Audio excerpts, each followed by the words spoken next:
Кауры Каләм әдәби иҗат берләшмәсе Арча үзәк китапханәсе каршында эшләп килүче әдәби берләшмә. Ул инде бик озак еллар эшли. Радик Фәйзов башлап җибәргән Тукай якташлары түгәрәгеннән башланган шушы түгәрәк ул хәзер берләшмәгә әйләнде.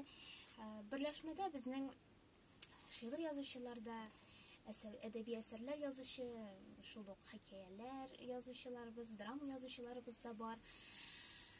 Ләкин дә түгел, дөрес булмады җөмлә.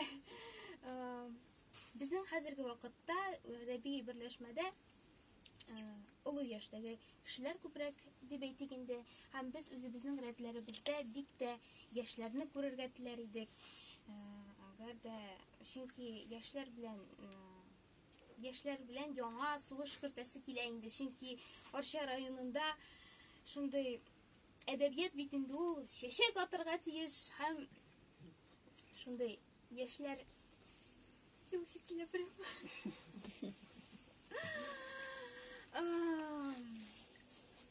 Бәлки менә бүген шушы чарада үзләре шигырь язмаган кешеләр дә илһамланып кайтып шигырь яза башларлар дигән өметтә калабыз.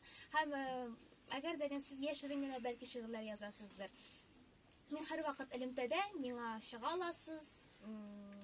ВКонтакте, телефон номерымда табып була буга инде бөтен җирдән.